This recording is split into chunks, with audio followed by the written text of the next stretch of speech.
Need your daily fix on mixed martial arts? We're going to kind of recap Bellator 155. From UFC 198. Who's who? Kind of a controversial decision. And who's not? I couldn't figure out why, and then it hit me. Well, don't you fret, because Golden State Media Concepts got you covered. Get your daily dose of MMA podcasts. Everything from the UFC, Bellator Fighting Championship, Extreme Cage Fighting, Invicta Fighting Championships, and so much more. Join us as we talk about some of the biggest names in mixed martial arts. We've got you covered here on Golden State Media Concepts MMA Podcast.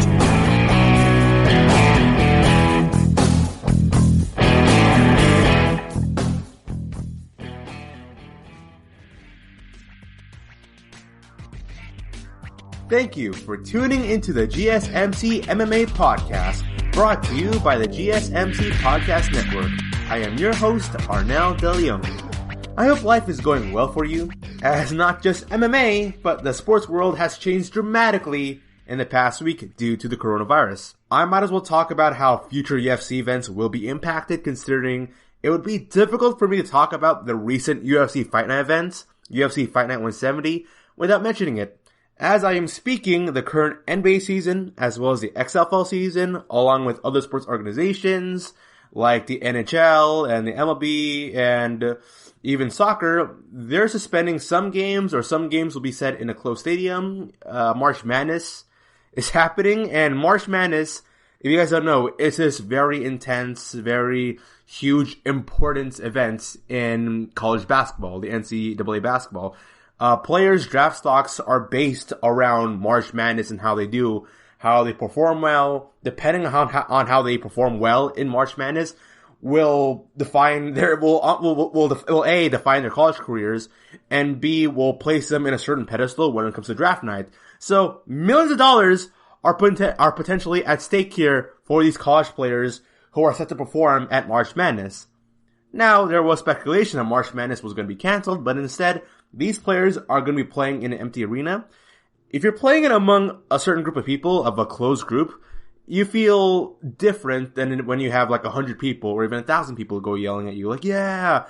It's why when you look at a free throw, when someone does a free throw, there's always a camera shot of behind the player who's about to hit the free throw, and you see like hundreds of people throwing up rally towels, making large noises, doing whatever they can to go and distract the person doing the free throw. It is very difficult to talk about UFC Fight Night 170 without talking about the fan aspect being a part of it. Okay, so when you're watching UFC Fight Night, if it's a hometown, because there's a fighter here, there's a lot of Brazilian fighters here who, after their fights came about, they talked and were like, oh man, like I really wanted to fight in this event. It's good that I fought well, but I really wanted my friends and family to be here. I wanted my son to be here. I wanted my daughter to be here. I had friends and family who wanted to attend this event, but they weren't able to because it's a closed event. UFC Fight Night 170 event was in Brasilia. Brazil, which meant that all the Brazilian fighters couldn't fight in their hometown because it's supposed to be a special moment where it's happening in Brazil. You have all these Brazilian fighters representing their nation, and they're going to fight in front of their crowd, in front of their audience, in front of their fans. But it never ended up happening, and instead it just became a normal UFC event minus crowd interaction. And a lot of the Brazilian fighters, and even a lot of fighters who are not Brazilian, talked about how it was very different and how bizarre it was to be able to like do the walk, go in the octagon without a large screaming fans chiming in, like saying some words or yelling or screaming. It definitely takes a mental toll onto the fighter, but that's part of the fight game, really. It's like fighting in the octagon is just one part of the fight game. Presenting yourself to a large audience is another aspect to the UFC. So, UFC Fight Night 170, it was very strange because the event took place in this giant arena with no one in the crowd. There was no one in the crowd. Fighters had to walk over to the octagon. You hear absolutely nothing, and almost every fighter had to walk out looking at the crowd, shaking their head, and looking confused, and looking very confused because they're not used to that. They trained months to mentally prepare themselves to fight in this huge fight. And then they get to the arena, and it turns out they're going to fight in this empty arena that's incredibly quiet. full of like staff members or camera crew guys or agents sitting in the crowd looking at their phones. It wasn't the fight atmosphere that a lot of people expected. And because of that, it did in fact take some fighters out. It took the commentary out and even took the whole presentation of UFC Fight Night 170 out. Usually in between rounds, the commentator would be like, wow, that was an exciting round. And then it would cut to the crowd or cut to somebody in the audience who's like screaming their butt off. Yeah, it is awesome. It was a great round. Yeah, I'm excited to be here. Cuts to a fighter in the crowd like Chuck Liddell or a current champion like Henry Cejudo. It'll cut to them being like, yeah, clapping their hands, being woo, UFC Fight Night 170. This is great. This is awesome. I enjoy being here. Instead, what we got was round 1 is over. Commentator says, wow, that was an exciting fight. And then dead silence. You don't hear anything. You just hear dead silence. And then cuts to the cornerman talking to their fighter. Okay, you should do this. You should do this. You should do this. And it cuts to a weird extended wide shot of the empty crowd. And then it felt very strange. There's a lot of awkwardness to the show's presentation. There's a lot of dead silence that kept happening. Imagine the commentator and all these like videos are saying, oh man, this fight is going to be exciting. It's awesome. It's amazing. And you hear nothing but dead silence and awkwardness in between rounds. That's how it felt for every fight in this card. It felt, I should be way more excited for this, but without the crowd aspect of things cheering this fight on and like making it more bigger than it actually is, kind of like March Madness for basketball, then the whole general importance of how big this event is doesn't feel that big really. It just really doesn't. And so that was UFC 1. So Dana White has said that UFC events will still continue. Unless there is a national shutdown, events will happen. Now, what I'm speculating is that international events are not going to happen because Dana White says these events will still continue on, like UFC Fight Night 171, despite the fact there are 11 fights canceled, despite the fact that the main event is pretty much canceled. Dana White wants UFC Fight Night 171 to happen, but the event will be relocated to another location. So that card was originally meant to happen in the UK. It's not going to happen there, and instead it's going to happen in the States. So they're going to try to go get an arena owner to go and accept them having an event there, which is very unlikely to happen. So instead they're going to go and do it within one of their own like UFC buildings. That's the idea behind UFC 171 now. In terms of organization, fighters knowing what exactly is going to happen, the truth is, little to no one knows what's happening. If you go on Twitter, you'll find a lot of UFC fighters very confused on where they expect to fight or if their fight is even going to happen in the first place. They're concerned about traveling. They're concerned whether or not they can go bring family members from other countries to go come to their fights and visit them. There are fighters like Conor McGregor and Leon Edwards who admittedly said in their Twitter that they are not comfortable with the idea of traveling cross-country in order to perform an event. The basis behind Leon Edwards and some fighters for UFC Fight Night 171 for not wanting to fight is the idea that they were told they were going to fight in the UK. Instead, now they're told that they are going to go fight in America. Problem though is, international flights right now is very complicated, and you're probably going to be quarantined if you do end up taking the flight from Britain to America. So you got a fighter like Tyron Woodley, who lives in America, who's perfectly game and ready to go. But a guy like Leon Edwards has to go take an airplane flight, travel over internationally to America, will go through some complications concerning the coronavirus, some quarantine might happening, and a lot of fighters and a lot of personalities out there are just very uncomfortable with the idea that they're going into a situation not knowing that they might be caught, they might be taken to the side, that they might be distracted from the training. All these distractions make them wanting to fight less and less possible and plausible. So UFC Fight Night 171 with 11 canceled fights, a lot of made up fights happening in the spot with people. There are probably going to be a lot of catchweight fights. And because of the fact there will be a lot of catchweight fights, the rankings for any of these fights are not really going to matter that much. The main event between Leon Edwards and Tyron Woodley was supposed to have heavy, the fight between Leon Edwards and Tyron Woodley was supposed to possibly claim who was going to be the next number one contender. Because if Leon Edwards won the fight, he would be number one contender. If Tyron Woodley won the fight, he'd be number one contender, and he would then be fighting Kamaru Usman. But because this fight isn't happening, Tyron Woodley is unsure if he's going to fight in the first place. Leon Edwards refused to fight because he doesn't want to travel. You got Colby Covington offering up his name, which is very unlikely to happen. So Tyron Woodley is just out there for UFC Fight Night 171, not knowing who he's going to fight, not knowing who he's supposed to train for because he's been training for Leon Edwards. If he fights a brand new fighter, it's kind of unfair. So all in all, in the general sense, it is very confusing and complicated for the fighters and for the UFC to go and keep pushing for events that make things very difficult for them to even do in the first place. This is Arnel De Leon from the GSMC MMA podcast. We will be talking about UFC Fight Night 170, a night of strangeness, awkwardness, but also a night of great action after the break.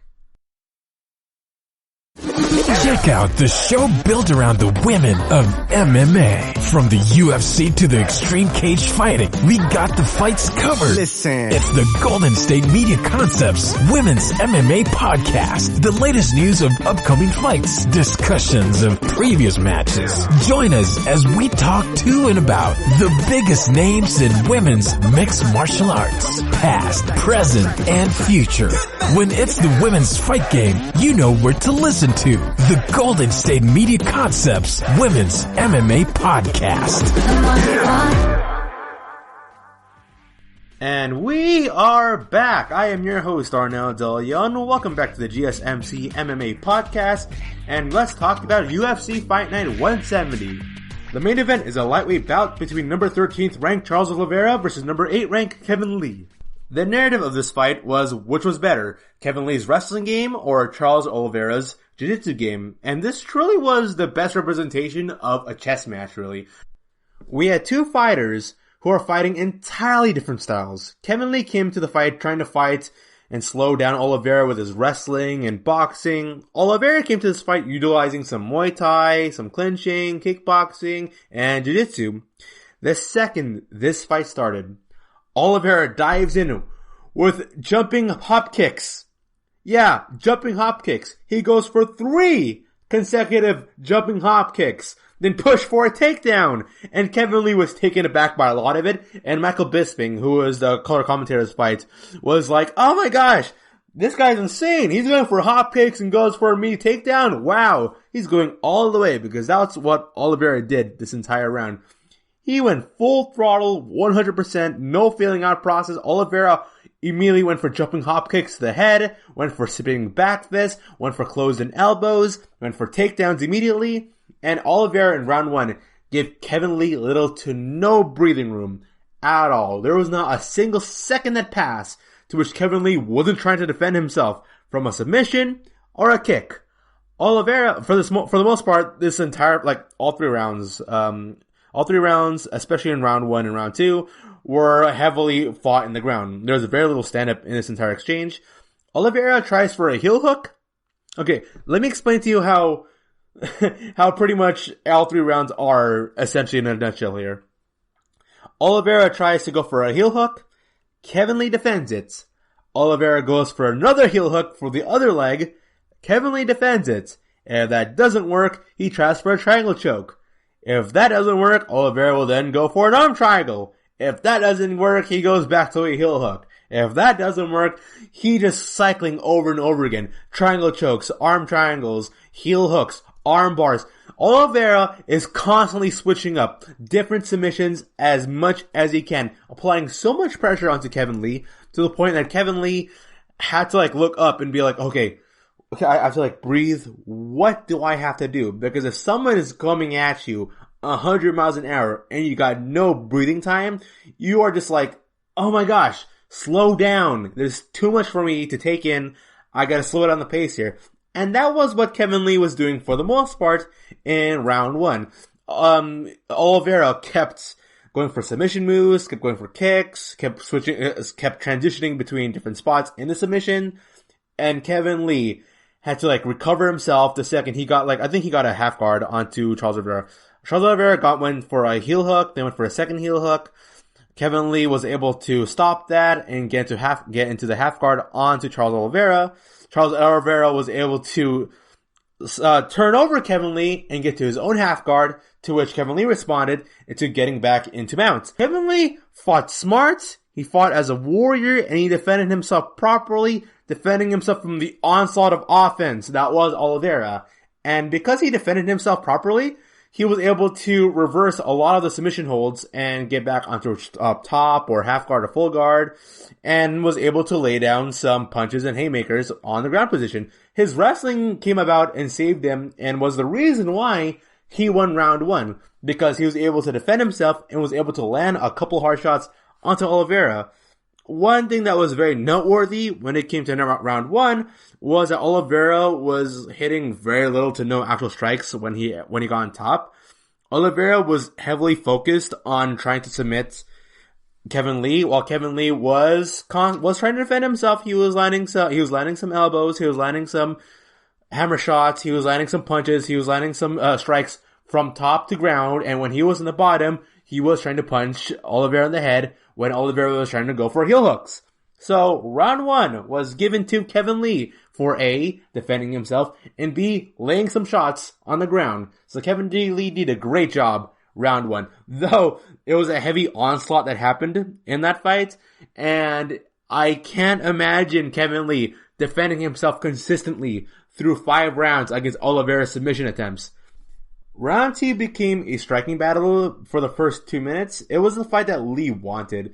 Kevin Lee was very comfortable in his zone. He was striking with Oliveira. Oliveira was hitting him with a plethora of push kicks. And although push kicks really hurt a lot, they're not going to do that devastating enough of damage for Lee to be very defensive. He should be very comfortable in the striking game. But for some strange reason, Kevin Lee started going for takedowns.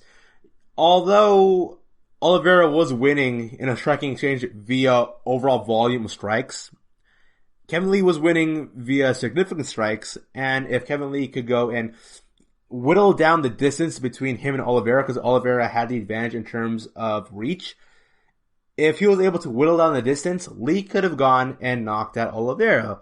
But instead, Lee was taken aback by how many kicks he was taking. So instead of Kevin Lee risking the chance of him possibly losing to the judges because of the fact that Oliveira won out through total accumulation or high volume of strikes, Kevin Lee decided he's going to go and take down Oliveira and try to wrestle him for the second round. And that to me wasn't the smartest thing to do, because immediately the second Kevin Lee took down Oliveira went for an omoplata, got out of bottom position and went towards half guard and started going for arm bars.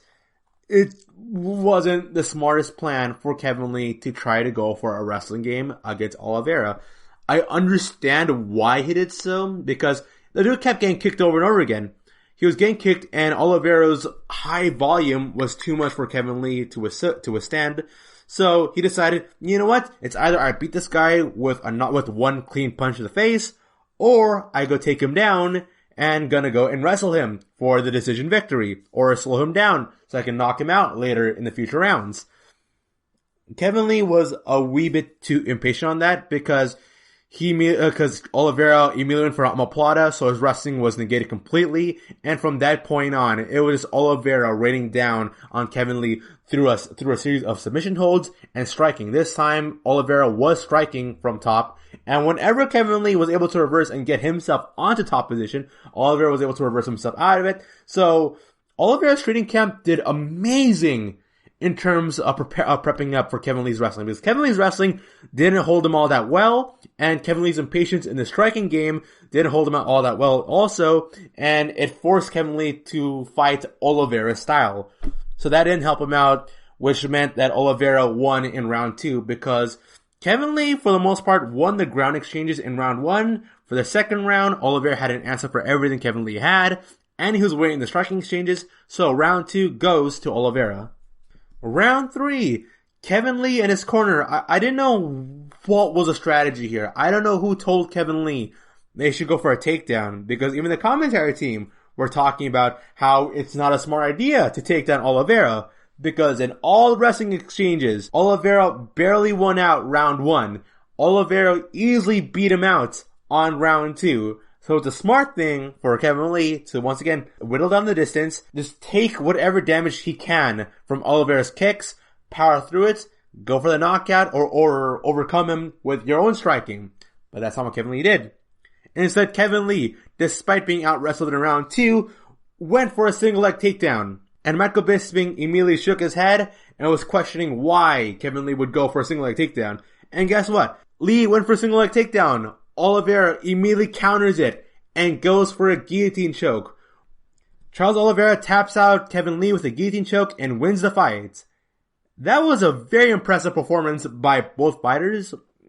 The reason to why Kevin Lee lost was because I think he came to the fight with the wrong strategy. I don't know, maybe his cornerman could have done better in telling him what they should have done. Kevin Lee should have not went for a wrestling match against Oliveira. Oliveira did an amazing job. His high volume of striking, him making sure that his opponent was as uncomfortable as they possibly could, along with his impressive jiu-jitsu game.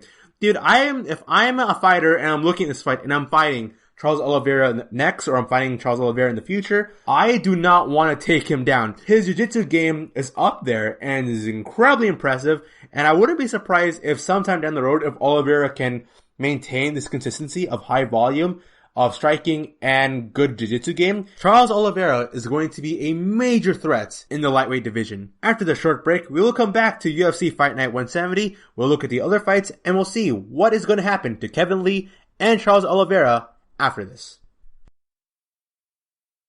This is your ultimate stop for everything sports. The Golden State Media Concepts Sports Podcast. Should I say more? From the NFL, MLB, the NBA to MMA, it's all in here. The Golden State Media Concepts Sports Podcast. Listen now. And we are back. This is Arnel De Leon talking about UFC Fight Night 170.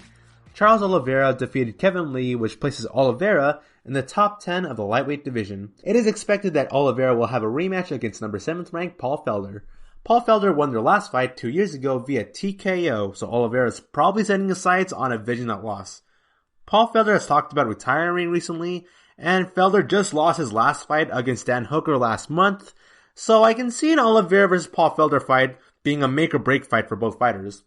Oliveira in interviews has talked about how he feels rejuvenated. He feels like he's got a second win in him. Now, despite him being in the fight game for so long, Oliveira at this point pretty much has a Hall of Fame career kind of going for him, with the exception of him not having a title. Oliveira also extended his UFC record for most submission wins with 14 submission victories in the UFC. Now, he's right now currently in second place, as he has the second most bonuses received, with 16 Fight of the Night /performance /submission of the night bonuses. And also, he extended his finishing streak to 8. Which marks the longest active finishing streak for now, and ties with Don Cerrone with most finishes in the UFC. Charles Oliveira is seriously just 2 or 3 fights away from getting a title shot. Can you imagine Khabib Nurmagomedov versus Charles Oliveira? Khabib's fight versus Tony Ferguson so far will be the closest thing we get to see if Khabib were to fight Charles Oliveira, because you need to be very special if you could outdo Khabib in the ground game. Oliveira may be that guy, or it may be Ferguson. Kevin Lee, though, is in a very difficult situation in his career. Oliveira now is just a couple fights away from getting a title shot. His career is skyrocketing up, even though he's a lot older. But Kevin Lee, though, this guy is only 27. He is at his supposed physical peak, but he seems to be sliding down in the rankings and relevancy. I am in no way, shape, or form trying to disrespect Kevin Lee. The guy's a great fighter. Kevin Lee had a great performance against Charles Oliveira. He has all the physical tools. He did his best trying to wrestle Charles Oliveira, who's got amazing jiu-jitsu game. But Kevin Lee, he came into that fight with the wrong strategy, in my opinion. He should have not even attempted a takedown after the second round. Now, I understood why he went for it. I understood why he went for a wrestling exchange in the second round. But he was being out-wrestled by the end of that round, so it was a smart thing to not wrestle Oliveira in the third round. But guess what? He went for an immediate single-leg takedown, and that didn't save him. Actually, it prepped him up to be in a situation to which why he lost. A lot of fighters believe that all because they're trying to avoid as much damage as they can. They are fighting smarts, which is kind of true, but also not good for your career, kind of. There's a fine line between fighting smarts and not setting yourself up for victory. I feel like Kevin Lee would rather go for a wrestling exchange with Oliveira rather than take a bunch of push kicks. Those push kicks and the high volume that Oliveira was displaying in the striking exchange against Kevin Lee made Kevin Lee very uncomfortable, but if Kevin Lee closed out the distance and powered his way through the exchanges, then he could have done some damage onto Oliveira, preventing this whole situation of him being taken down or him getting to a situation to which he's going to be submitted. This reminded me a lot of Weili Zhang versus Joanna Jędrzejczyk or Dominic Cruz versus Cody Garbrandt. 2 fights, 4 fighters, top high-level champions here. Both Cody and Weili lost to their opponents. They lost to their opponents when it pertains to total strikes, total significant strikes, and volume. But their punches were a lot more significant and did more damage than their opponents. So yes, like Joanna and Dominic Cruz, they would hit a better exchange than Cody and Weili. Dominic Cruz and Joanna would go for a 5-punch hit combo. Weili and Cody would react to it with 1 to 3 punches, but those 1 to 3 punches meant a lot more than the 5 that they took. Sometimes you kind of have to take some risk here. The exchanges between Kevin Lee and Charles Oliveira ended with Kevin Lee laying 1 hard power shot in the end. Yes, Oliveira went for high volume and did a lot against Kevin Lee with his push kicks, with his spinning back fist, with his elbows, with high volume striking, with some leg kicks. But Kevin Lee, I say, won in the exchanges in the end, because Dominic Cruz, you could argue, won his exchanges against Cody Garbrandt, but if you were to watch the fight, you know Cody Garbrandt truly won the fight in actuality in the exchanges. Statistically, Dominic Cruz won his fights and won his exchanges. Statistically, Joanna won in her exchanges against Weili Zhang. But who came out looking worse or looking out of shape or looking really bad? And who here had their arms raised? It was Cody Garbrandt and Weili Zhang that got their arms raised. And Dominic Cruz and Joanna Jędrzejczyk coming out of those fights, despite statistically doing better, looking pretty bad. And in this situation, I thought Kevin Lee could have got something off those 2 fights. Because sometimes you kind of have to take risks in order to win, and in this scenario, Kevin Lee chose one risk over the other risk, and the result was him being choked out. Kevin Lee has talked about taking a couple years off recently from his fights. I know Jorge Masvidal has talked about, has trash talk Kevin Lee. There are some fighters who have been trash talking Kevin Lee, and I understand why.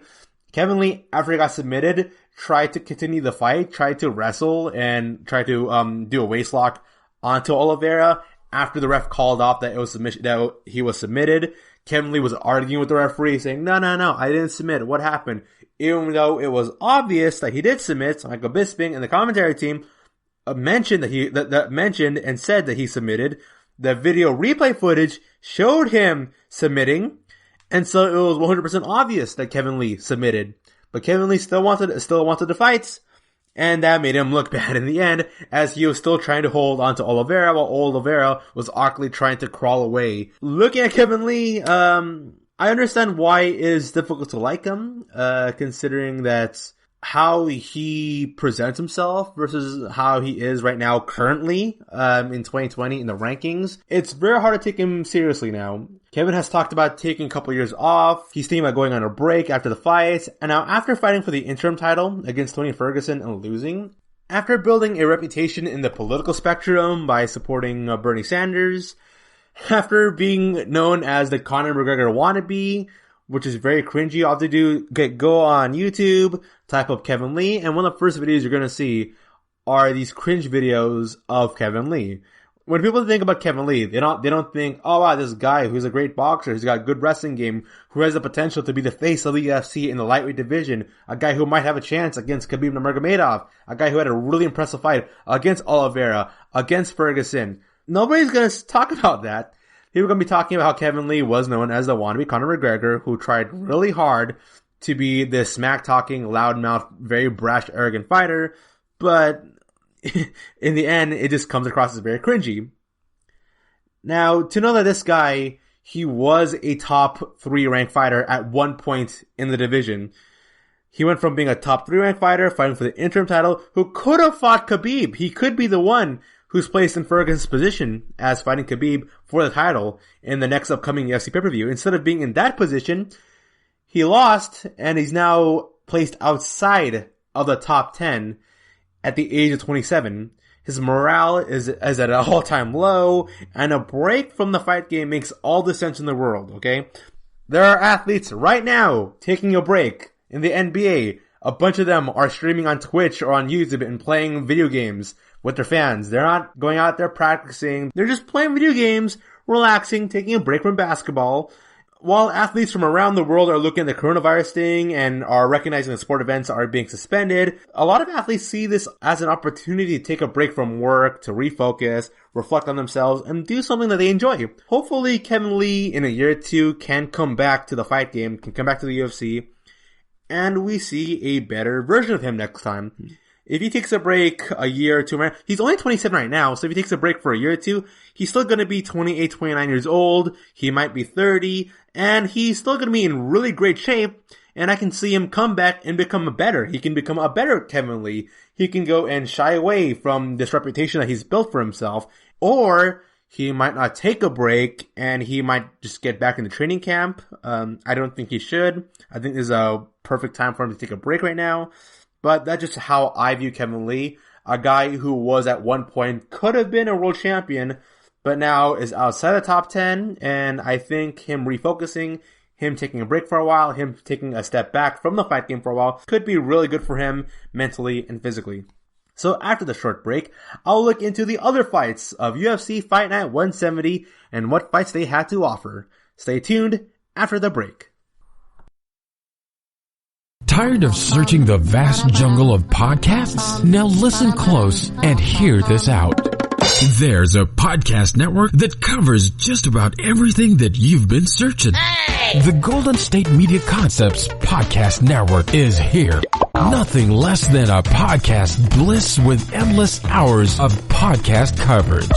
From news, sports, music, fashion, cooking, entertainment, fantasy, football, and so much more. So stop lurking around and go straight out to the Golden State Media Concepts Podcast Network. Guaranteed to fill that podcast itch.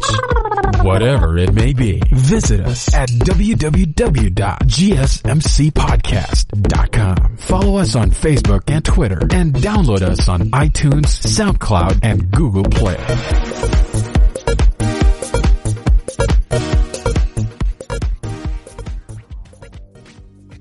So we talked about Kevin Lee's possible break from the UFC, and we look at the possibility of a Paul Felder and Charles Oliveira rematch. Now the co-main event was a little similar to the main event, as number 5 Damian Maia fought number 12 Gilbert Burns in the welterweight division. Damian Maia immediately went for a takedown, but Burns was able to sprawl any takedown attempts, and within just 1 minute of the first round, Burns won with what I thought was a flash knockout, but was a knockdown, then won via TKO with a couple strikes from the top. Me, the commentary team, and even Burns himself thought the fight was over with that flash knockout, but after he put down Damian Maia with the right hook, Burns raised his arms in celebration, so he knocked him down. Michael Bisping's like, wow, what a knockout! Burns put his arms up in the air as if he just won. His corner is cheering, yeah, we won! And then the referee looks at Burns, and he's like, the fight's still going on. So the referee told him the fight wasn't over. So Gilbert Burns argued with the ref, looked down at Maia. Maia looks a little bit dazed. Burns awkwardly goes into standing guard position, does a little bit of ground and pound, and then Gilbert Burns officially won the fight, TKOing Damian Maia in just 1 minute of the first round. Gilbert Burns puts himself in the top 10 of the welterweight division. That puts him into potentially matching up with the likes of Michael Chiesa, Rafael dos Anjos, and Wonderboy Stephen Thompson. In the post-fight interview, Burns challenged Colby Covington, and it's very unlikely that we will be seeing either fighter fight each other for the next fight. If Burns continues to fight as well as he is, he might fight Covington as soon as late next year. There are a lot of matchups for Covington, and I don't think Burns is ready to be at that level yet. Yes, he is a veteran, but I still think he has a couple more hurdles to go through. He defeated Damian Maia, who is a legend in the sport, one of the greatest jiu-jitsu practitioners in the world. Damian Maia is great, possible future Hall of Famer, but Burns, to get to the next level, needs to rack up what I believe should be 2 more wins in a row. He'll probably go to his next 2 fights as the underdog because he will have to face former champions and top contenders in a very stacked welterweight division. The fact that he isn't a household name means that a fighter like Nate Diaz, who isn't even in the top 5 rankings, very popular, not even the top 5 rankings for the welterweight division, may leapfrog over him for title fights. So Gilbert Burns has a long and very tough road for him to go through. He's currently on a 5-fight win streak. If he keeps pushing forward, good things may happen to him. He has all the tools. He's got the boxing. He's got the clinch game. He's got a good ground game. He's got all the tools. Now we will see if he can utilize the tools to defeat the top guys in the welterweight division. Damian Maia, at 40 years old, says he's contemplating retirement, and I don't blame him. I think it's too late for him to develop that all-around game everyone has been waiting for him to develop. His jiu-jitsu is arguably the best ever, and if every welterweight were to compete in just a jiu-jitsu tournament or competition, easily, without a doubt, Damian Maia would win in a landslide. He would tap out everybody in the division. But mixed martial arts isn't just one martial art anymore. You have to be a multifaceted fighter in order to stand on top of any division. The level of skill is increasing dramatically, and I think Damian Maia has reached his ceiling in the UFC. All because he never won a championship does not discredit how great he was. In 2020, a fighter like Damian Maia isn't going to get far. If he were to fight tomorrow, I could easily see him tap out somebody. But I don't think he is capable of winning a fight and do the same stuff he's been doing for the past 10 or so years in the UFC against current top contenders. Damian Maia talks about his match against Burns, and this is what he says in a recent interview. Unfortunately, the referee stopped it. I thought I could go a little bit more, but it is what it is, Maia said on the UFC on ESPN Plus 28 post-fight show. I feel I was okay.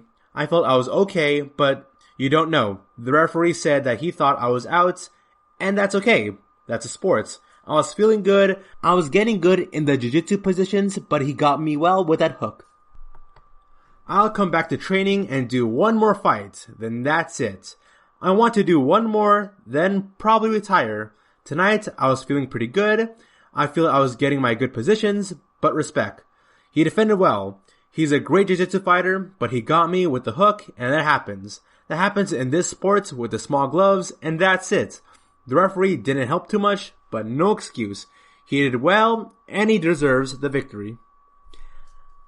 Alright, so Damian Maia's got one more fight in him left. And from that interview, I just have to say that I don't agree with... Okay, he's a fighter, right? Of course you feel this level of pride with what you do. But I am not going to agree with Damian Maia's assessment of the fight and that he was doing a good job. I'm not saying Maia was doing a good job in getting his positions down. Gilbert Burns pretty much did a good job controlling all of Maia's takedown attempts. And I don't think there's a scenario to which Maia was at all in control of the fight. Because in the end, Burns did hit him with a really good hook and knocked Maia down. Then from what I'm guessing, Maia thought that he can go defend himself properly and then probably go for a submission move right afterwards. But I didn't see that at all, actually. Maia did in fact go limp for a couple seconds after Burns got on top of him and started laying down some ground pound. It was the right decision for the referee to stop it. I don't agree with Maia's idea that like, oh man, that fight should have been stopped. I was working my way up from the bottom to get myself into a good position. Because when you look at the fight, he really wasn't. He went limp for a short while. He wasn't defending himself. If you look at both of his arms, it wasn't hanging on any limb. It was just out there. He was doing that thing that a lot of fighters tend to do actually, where they're trying to cover up their face, but their arms are very limp. And so Burns is laying down ground and pound onto Damian Maia. And Damian Maia, who in his own words believed that he was getting into a good position, it wasn't actually happening. And instead he was just being pelted in the face by Gilbert Burns. So I don't agree with that assessment of Damian Maia. He says he has one more fight in him left, and hopefully this last fight will be a fight that he can walk away. You know, you want to leave your last game up there like in a victory or something really positive. The last thing you want to see is one of your favorite athletes look really bad in their last fights or participate something that they're not well equipped for. Kind of like Chuck Liddell versus Tito Ortiz. Everyone knows Chuck Liddell versus Tito Ortiz should have never happened, considering what we saw in Chuck Liddell. And it was a good thing we saw BJ Penn not continue fighting after his recent occurrences outside of the octagon and also his performances in the octagon. In this scenario, I hopefully Damian Maia doesn't end up in a position like Liddell or BJ Penn, where they just continue fighting over and over again, and they end up being concussed or having long-term injuries, or in a situation where they get like really addicted into like fighting again, or they're in this like weird disbelief, or they have this, they tell themselves like, you know what, I can go one more fight, I can do it one more time, and they're practically killing themselves or putting themselves in long-term danger for their physical and mental health. And hopefully Damian Maia's next matchup is a matchup who's not even ranked in the first place. I hope Damian Maia fights somebody who is unranked. It would be difficult if I saw Damian Maia do a stand-up fight against somebody who is unranked and then gets knocked out yet again. I don't want to see one of the more older fighters in the organization get knocked out by this younger guy, because it'll look really bad on Damian Maia. And as a person who watches basketball, a whole lot of basketball, and seeing Vince Carter's last game was in a pretty much half, like 1/4 empty arena as an Atlanta Hawk versus the New York Knicks. that was not the way a lot of people wanted Vince Carter to retire. And that's just how he retired. Very anticlimactically. I don't want, so does BJ Penn, and so does Chuck Liddell. I don't want Damian Maia to end up in that position. If I could be perfectly honest with you, I do not want to see Damian Maia fight against a contender. I don't want to see him fight against Michael Chiesa, or Rafael Dos Anjos, or Nate Diaz, or Robbie Lawler, or Gilbert Burns again, or even a guy like Anthony Pettis, or fighters who are not, I don't want Damian Maia to fight any of the contenders at all in the welterweight division. And hopefully things go well for Damian Maia in his future fights. I don't know who he's going to fight next, but hopefully whoever he is fighting, he's going to go fight safe, and he's going to walk off with his arms raised, knowing that he did his best. Thank you, Damian Maia. If this was your last fight, or your next fight might be your last fight, hopefully you do well for yourself and things go well for you in your career. So after the break, we will continue talking about the UFC Fight Night 170, discussing fighters like Johnny Walker, Nikita Krylov, and Renato Moicano, and a lot more. This is the GSMC MMA Podcast. This is your ultimate stop for everything sports. The Golden State Media Concepts Sports Podcast. Should I say more? From the NFL, MLB, the NBA to MMA, it's all in here. The Golden State Media Concepts Sports Podcast. Listen now. And we are back. We are talking about UFC Fight Night 170. We talked about Kevin Lee versus Charles Oliveira. We talked about Damian Maia versus Gilbert Burns. And we have other fights here to discuss for UFC Fight Night 170. Renato Moicano versus Damir Hadzovic. This fight lasted only 44 seconds, to which Moicano won via submission rear naked choke in the first round. And this fight was really where the idea of an empty arena really felt heavy here, because you could hear everything these guys are saying practically to each other. Now, I could understand them considering I only speak English, but Moicano taps at Hadzovic, and immediately those two start trash-talking each other. And typically when you have a loud crowd, everyone's yelling, everyone's screaming, you can't really hear what they're saying. But this fight was just one of the many, this is just one of the total 5 other fights you see in this card, to which you can hear the cornermen yelling, you could go hear the fighters talk trash to each other, and it's very awkward. There's a lot of tense, it's very tense also, because Moicano came to this knowing that his wife just gave birth, and so he is now a dad. Congratulations for Moicano. But he grabbed the mic and was like, you know what? I came here to Brazil, in my home country, to go fight. I had a great fight against Hadzovic, and I'm disappointed and sad because I didn't fight in front of a large crowd. I didn't fight for my family because they're not here. My family and friends are nowhere to be seen. My parents are not here. It's disappointing. So even though he won the fight, he feels really disappointed for the fact that no one from his family actually saw the fight, except unless you unless you have ESPN Plus or you have UFC Fight Pass. You are not going to see this fight. And he wanted personally to bring his friends and family to go watch him in this fight.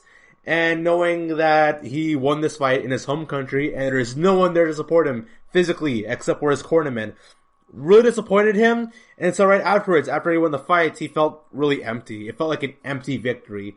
Hadzovic felt disappointed. He felt disappointed and he felt upset. Now Moicano was upset that he defeated him. And Moicano was upset that although he won the fight, there's no one really to celebrate with other than his corner people. So the empty arena atmosphere made this fight really intense for the wrong reasons. That's what I'm saying about that. The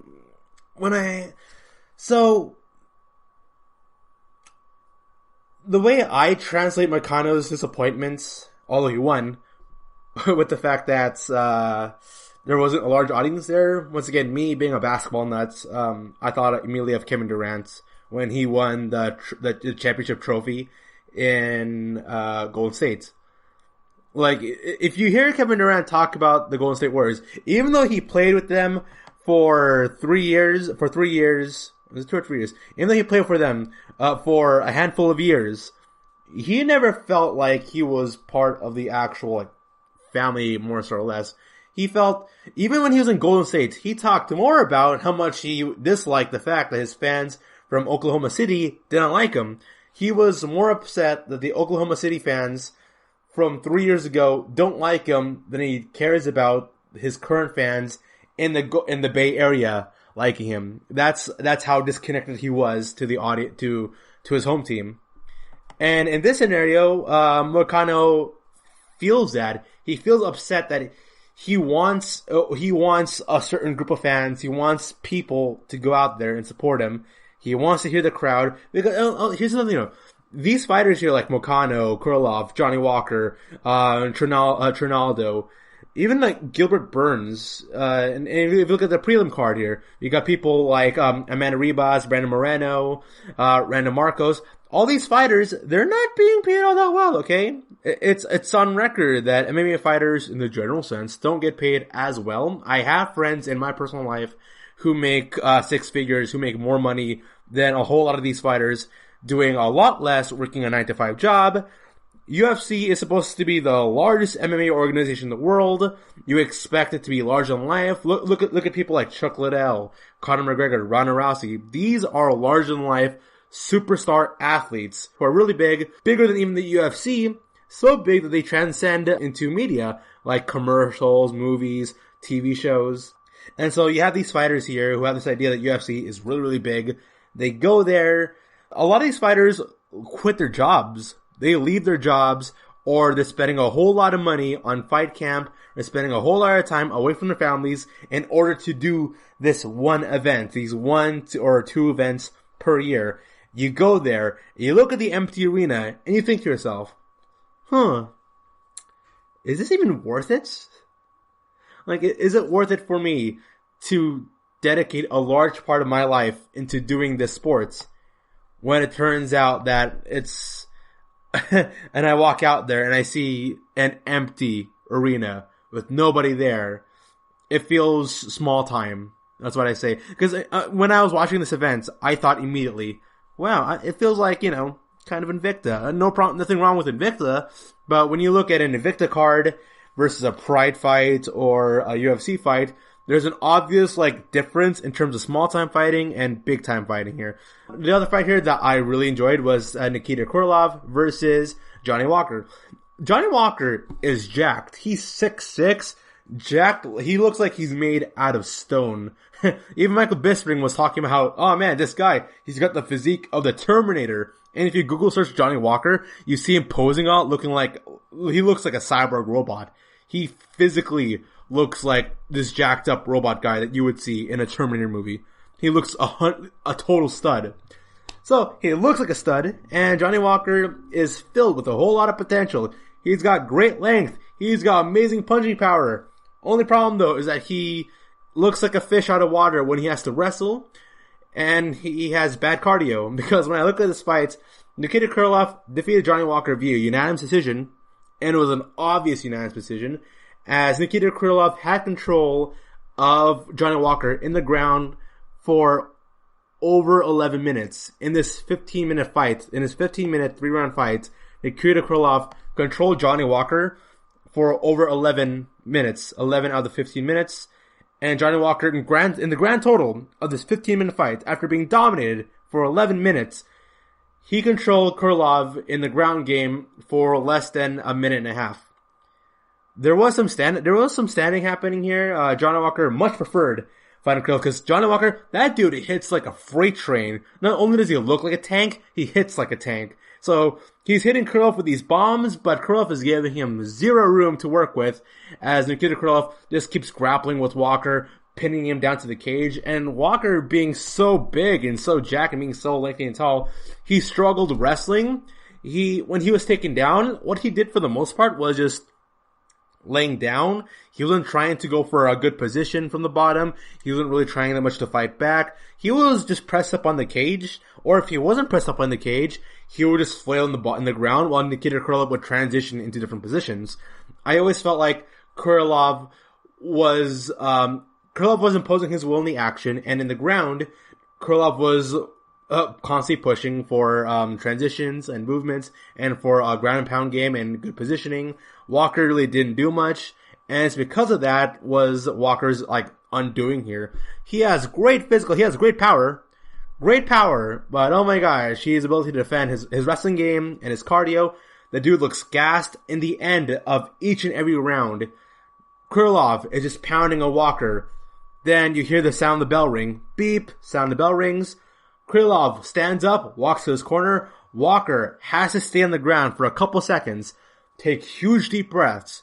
Considering that the arena is empty and you can hear these fighters perfectly when they're trash talking, when they're breathing, Walker was breathing insane amount of air.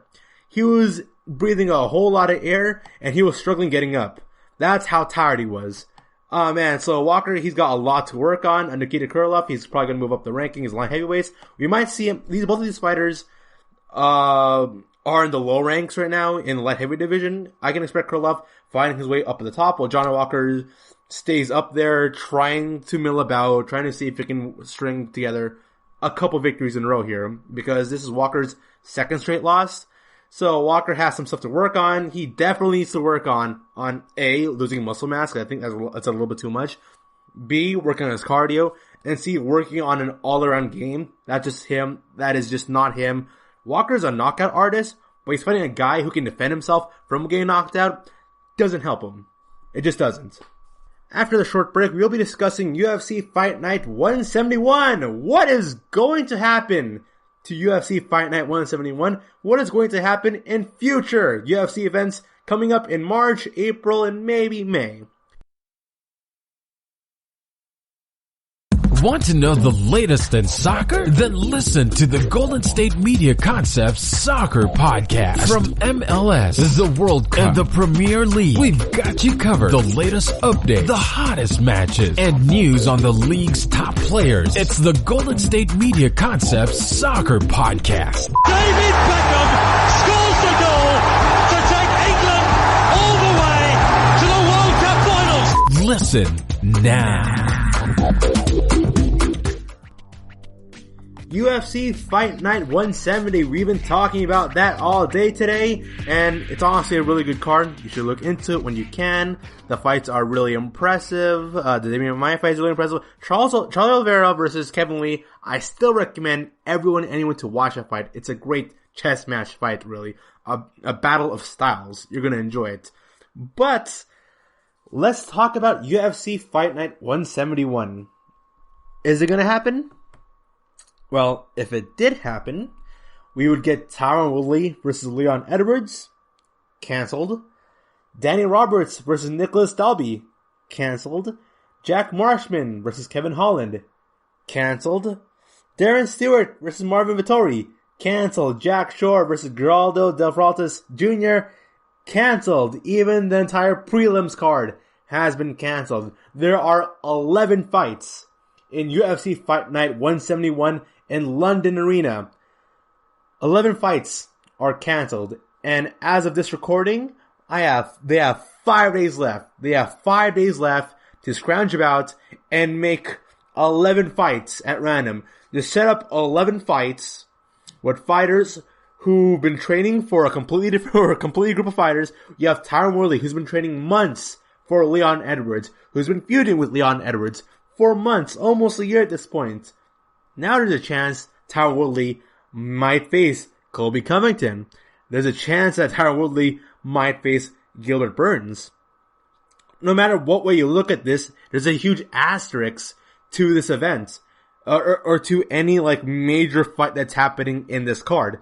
So, as of right now, as of this recording, UFC Fight Night 171 London is kind of canceled.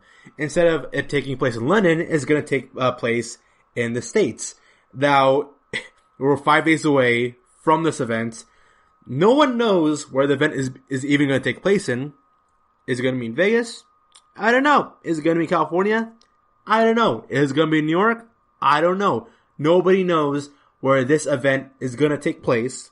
Nobody knows who's going to be fighting in this card because it's all the international fighters don't want to fly into America because of the coronavirus. Most of the American fighters don't want to fight because they've been training for a specific fighter and they don't want to randomly face this random person who they did not train for or get prepped up for and then embarrassingly lose. You got guys like Tyron Woodley. Tyron Woodley is pretty much one fight away from fighting Kamaru Usman. One could argue that Tyron Woodley should get his rematch in his fight and fight Kamaru Usman. Tyron Woodley was supposed to fight Leon Edwards, which will prep him up to fight Usman for the welterweight belt. Maybe. But instead of that, what we are getting is we're getting Tyron Woodley versus a mystery opponent who we don't know who is it going to be. So, it could be Colby Covington. It's not going to be Colby Covington. I think that's just Colby Covington talking smack as he usually does. It could be Gilbert Burns, who I don't think is going to fight because he just fought 1 week prior. So, no. Colby Covington ain't going to fight. Gilbert Burns ain't going to fight. And there's no logical reason into why Tyron Woodley should accept any fighter who isn't borderline there in terms of being a championship contender. If they're not within the top 5 spectrum, let me check the rankings here. I am checking up on the rankings right now on the welterweight division. Who is available? Alright then, so, welterweight division. Tyron Woodley is ranked number 1. He is ranked number 1 in the welterweight division. He can easily buy his way into fighting Kamaru Usman for a title shot, for a title match in any UFC pay-per-view event. He can. He doesn't need this fight. He doesn't need the Leon Edwards fights. Leon Edwards wants the fight, but Tyron Woodley really doesn't want it. But according to Woodley, Dana White doesn't like him. So Woodley needs to get one fight before he fights Usman. Who is Woodley going to fight? Number 2, Colby Covington. Not going to happen because you need to prep up for Colby Covington. And also I still haven't heard any news about how Colby Covington has been doing in his training camp recently. So it's not even going to be a good fight because we got one guy, Covington, who's not even been in training camp. And we got Tyron Woodley, who's going to fight Covington, not knowing what to really expect because guess what? Covington has been gone for several months now, I think almost a year, and Woodley has been gone for about a year now. So it's going to be a rusty fight between two fighters who have not been in training camp, or Woodley has been in training camp, prepping up for a guy who's not Covington, who's prepping up against Leon Edwards, and Leon Edwards isn't even going to show up because of a disease that he has, that Woodley would have never predicted months ago. We have Jorge Masvidal. Good luck booking Masvidal on a fight, because Masvidal will fight only right now the big fights. There's no reason why Woodley would want to challenge Masvidal, knowing that he can be embarrassed easily by Masvidal if they were to fight, and Woodley has to be prepped up for him. Damian Maia, who was number 5, got knocked out, so he's out of the rankings, and even then Woodley wouldn't want to fight against Damian Maia, because Maia is still, although Maia 40 plus years old. You can argue he's washed up. He's still one of the best jiu-jitsu practitioners in the world. He's Woodley versus Wonderboy Stephen Thompson again for a third time. That's not going to get anyone wanting to watch that show. Whatever, take your opinion, whatever you will, on Tyron Woodley versus Wonderboy Stephen Thompson in their 2 fights. The general consensus is that it's not an enjoyable fight to watch. Whether or not you think it's good, whether or not you think it's bad, it's not an enjoyable fight to watch. It isn't. Michael Chiesa, I've heard 0 reports on Michael Chiesa, and Michael Chiesa is the type of person who wants to prep up for all his fighters. Rafael dos Anjos, he's number 8. Why would Tyron Woodley want to go match up against Rafael dos Anjos, a former champion, who's number 8? Woodley has nothing to gain from that fight. So as of this moment, on the Monday, you're hearing this on a Tuesday, there is 0 reasoning on why Tyron Woodley should fight anybody in the next 5 days. 0 reasoning. What's probably gonna happen, here's best case scenario for UFC Fight Night 171. Best case scenario, you got guys like Danny Roberts and Darren Stewart and Jack, people who aren't high at all in any of their rankings in any division they're fighting in. Whatever happens, they're gonna fight somebody from Dana White's Contender Series, or somebody who is unranked who is fully available to fight. That's probably going to happen in this event. Is it going to be an exciting card? Who knows? It might be exciting. But here's the thing. We're not going to see the very best out of these fighters. These fighters will fight against somebody who they don't know, impromptu, with at the very most 5 days notice. You're not going to get the very best action from this, knowing that they got to prep up impromptu for someone they don't know. And then another fight so the UFC on ESPN 8, Ngannou versus, I can't pronounce his name all that well there, Rosenstrike. Ngannou-Rosenstrike, that fight's been cancelled. Cody Garbrandt, that fight's been cancelled because there's something wrong happening with Cody Garbrandt's liver or kidney, so he's just incapable of fighting. He's not healthy, he's not fit to fight, which sucks because he's gonna fight a really good fighter in Rafael Hassansau, which might have been Fight of the Night or Fight of the Year candidate over there. That's not gonna happen. So, yeah, we have Julia Pena versus Aspen Ladd. That has major stipulations in the women's divisions. That's not gonna happen also. Greg Hardy's gonna fight again. Khalil Roundtree was supposed to fight. Matt Brown. All these fighters have no clue who they're fighting next, but these events are still expected to take place because according to Dana White, there are no UFC events that are going to be canceled. All these events are going to be booked again. Their dates aren't going to be moved. And you can expect the American fighters or fighters who don't travel internationally for training camp to still participate. So, UFC events right now, no one knows what's happening. Absolutely no one. And that part is kind of scary because we have an event coming up this Saturday and next Saturday and no one knows what's going to happen next.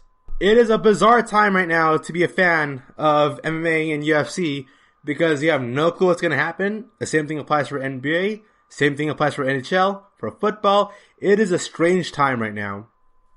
So, thank you for listening to the GSMC MMA podcast brought to you by the GSMC Podcast Network. I'd like to ask that you please remember to subscribe to the show and write a nice review. That really helps up. Also, if you can please follow us on Facebook, Twitter, and Instagram. Thank you, and have a good night.